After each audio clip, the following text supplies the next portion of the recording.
सन 2024 साली महिला आंघोळ करत असताना आरोपीने महिलेचा व्हिडिओ आपल्या मोबाईलमध्ये काढला. सदर व्हिडिओ सोशल मीडियावर टाकून तुझी बदनामी करेन अशी धमकी देत या महिलेवर सतत 2 वर्षे अत्याचार करणाऱ्या गिरजणी तालुका माळशिरस जिल्हा सोलापूर येथील विकास सोसायटीचा कर्मचारी असलेल्या उमेश जगन्नाथ साठे राहणार गिरजणी यास अकलूज पोलिसांनी अटक केली आहे.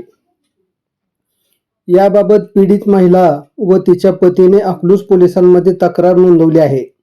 पोलिसांकडून मिळालेली माहिती अशी की पीडित महिलेने दिलेल्या जबाबानुसार ती आंघोळ करत असताना उमेश साठे याने त्याच्या मोबाईलमध्ये व्हिडिओ काढला होता. हा व्हिडिओ महिलेला दाखवून तो सोशल मीडियावर टाकेन अशी धमकी देत साठे याने बळजबरीने शारीरिक संबंध ठेवले. त्यानंतरही अनेक वेळा आरोपीने महिलेचे व्हिडिओ काढत तिला ब्लॅकमेल केले आहे. याबाबत पीडितेच्या पतीला संशय आला असता त्याने आपल्या पत्नीकडे विचारले असता तिने सदर प्रकार सांगितला.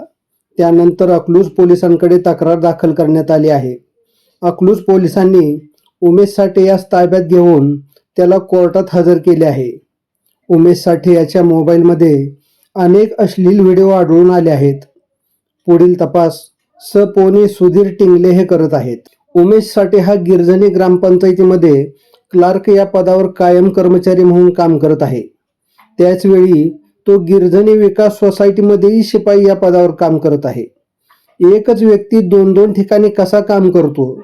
2 ठिकाणची पगार घेऊन तो शासनाची फसवणूक करत असल्याचे दिसते आहे. हा उमेश साठे नक्की कोणाचा कर्मचारी आहे हा सुद्धा तपासाचा भाग होऊ शकतो.